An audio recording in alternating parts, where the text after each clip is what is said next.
waxaynu gallay wakhti isbeddela oo maanta axsaabteennii dee qaranku ay isbeddeleen oo maanta uu inoo soo baxay xisbi cusub oo xisbi xaakima oo ah xisbigaa waddani shicaarkiisu wuxuu ahaa isbeddel oo uu ku halgamay doorashada ku galay waxau shicaarkiisu ahaa inuu noqdo xisbi ku magacaaban oo ku suntan inuu noqdo walaaleeye oo ummadda somalilan uu walaaleeyo madaxweynaha cusub ee soo baxay cabdiraxmaan maxamed cabdilaahi isna uu noqdo mideeye ummadda somalilan runtii wakhti adag baa soo maray dhinac walba markaad eegto xag dhaqaale xag amni xag siyaasadeed marka alxamdulilah maanta waxaynu filaynaa inaynu samayno isbeddel oo aynu ka gudubno waxyaalihii faraha badnaa ee somalilan u geystay dhaawaca oo aynu ummaddeennii ay noqoto ummad wada socota oo midaysan runtii dowladda cusub ee maanta soo socota yaa madaxweynaha waan ku hambalyaynayaa insha allah inuu soo dhisi doono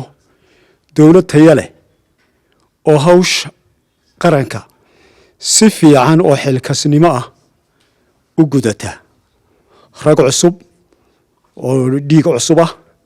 oo wejiyaal cusubah oo la isweydiiyo talow muxuu soo wataa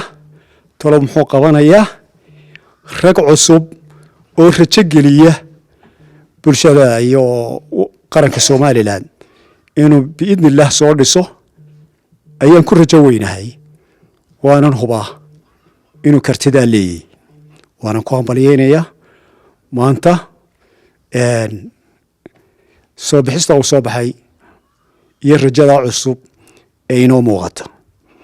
waddankeenna issues waaweyn oo qiimo leh oo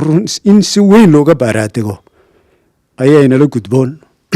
ugu horeyso ah in waddankeennii somalilan shicibkeennii aynu isu soo jiidno waayo waynu ognahay gobollada wax lala gabanaya ma jiro kelmadda xaqa maanta lo odhanayaa gobollada bari iyo gobollada galbeed labaduba waa laba somalilan baalashoodii ah waxna tirsan jiray lana doonayo isbeddelka iman doona inay xaq waxay leeyihiin insha allah ay maanta heli doonaan oo isbeddelkaasi uu kow ka noqon doono iyagana ilaahay waxaan ka rajaynayaa quluubtooda hadday inuu wax tirsanayeen oo wax tabayeen in ilaahay quluubtooda inoo soo jeediyo waayo xaggooda hadduu xalku ka yimaadaa qurux badan innagu waxaa magaranaysa somalilan maanta ay dee ula tagtaa waa waxaan magaranaysaa aan sidaa magaranaysaa dee aan la hubin laakiin ta aynu hubnaa waxaa weye dadku mar hadduu muuminiin yahay oo muslimiin yahay ilaahayna yiri inama almuuminuuna ikhwa inay muddo dheer kala maqnaadaanna aan magaranaysa aanay wanaagsanayn inay isku soo jeestaan in ilaahay quluubtooda inoo soo jeediyo khaasatan reerkaa reer sool cayn iyo gobolladaa bari degan ka waaban maayo afkaan ku dhufanaya waa reerkaa harti ee maanta wax aada tirsanaya waxaan leeyahay ilaahay biidni illaah qalbigooda wuu inoo soo jeedsan doonaa somaliland oo midaynoo arki doonaa wax wada qabsadaynoo arki doonaa waayo anigu sidaan u arko reerkaasi waa reerka ugu faca weyn taariikhda somalilan ee ku sultan taariikhda somalilan sababtu waxa weeye haddaynu maanta historyga adduunyada baadhno waxaynu helaynaa aynu si walba u baadhno waxaynagu soo baxaysaa taariikh matalan taleexoo kale oo ah xaruntii halganka isticmaarka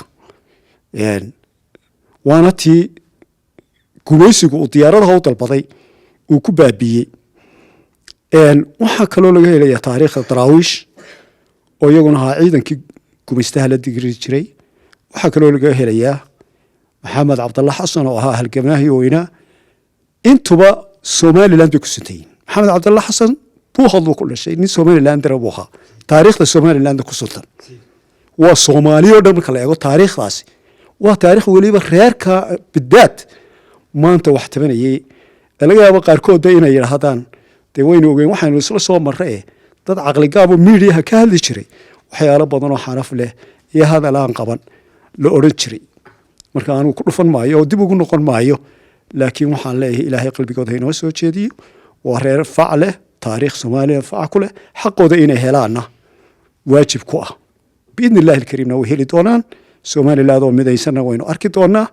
innagana waxaa laynooga baahanyay inaynu hore uga maro waxaa la yidhaha qabyaaladda oo qaran aynu u gudubno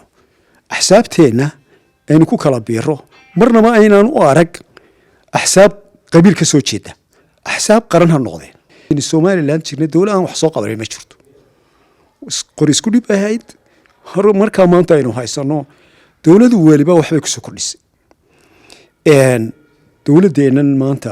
weli xukunka sii haysa aan dhiibin oo galwadeenka ka yahay muuse biixi cabdi ilaahay raalliha ka noqdee madaxweyneheenna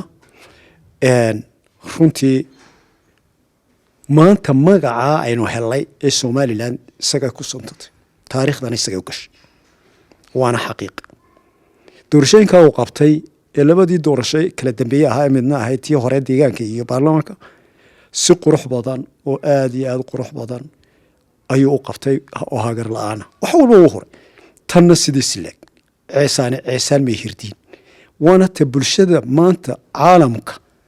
international communitygu uu inagu ammaanay waxaan akhriyay maqaal maraykanku soo saaray uu leeyahay iska daa soomaaliya oo regionka oo dhan bay u noqdeen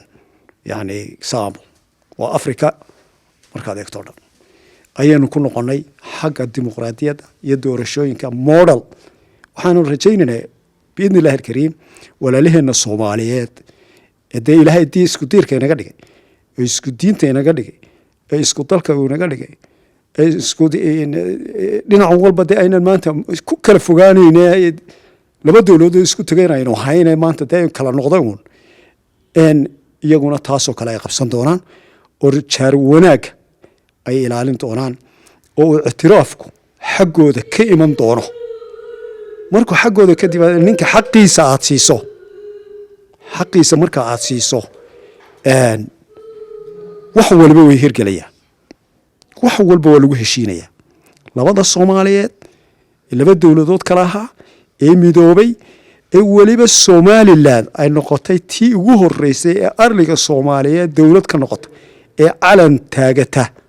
calankaa buluuga waxaa laga taaga hargeysa dharaartii la taagayna raggiisa u eegaya ilmo yar baan ahaa saasaan ka nasiibka nasaarta barkii lahaya waan hoos joogay calankaa calanka innagaa taaganay somaliland baa taagatay innagaana model u noqonay oo noqonay dowladdii ugu horeysay ee geyga soomaaliyeed laga ka hirgashay calankaasi laga taago sidii baynu weli hormood ugu nahay ummadda soomaaliya marka waxaan leeyahay iyagana ilaahay idankii way degi doonaan arrimahooduna sidaa somaliland bay qabsan doonaan doorashooyin qurux badan is-ictiraafi doonaan dabeetana nin waliba gurigiisa markuu soo hagaajisto gurigiisa ee uu si wanaagsan u soo dhisto dabeetana wixii ay wada qabsan karayaan markaasay iskugu imanayaan waxba isku diidi maayaan laakiin marka hore waa in xaq nin waliba wuxuu xaq u leeyahay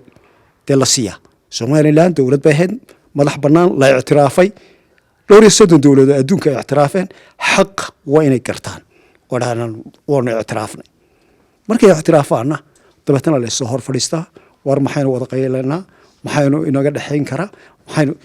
waa hadal baa furmaya markaa laakiin haddii la soo taago oo la yidhaahdo ma dhici karto dee somaliland maaha region sida puntland amba hiiranland amba maaha waa dowlad bay ahaayeen xuduudo leh oo muctarifa xuduudkeeduna marka waa inaanay sida regionska kale aanay u dhaqmin oo aanay odhan ma go'i karto iyagoo horta gudahooga soo hagaajisteen marka waan hadalkii waan ku dheeraaday waxaan leeyahay jawi wanaagsan ayaa maanta inoo bilaabmay alxamdulilah waxaana ugu muhiimsan in lagu xamdiyo had iyo goor amniga aynu haysano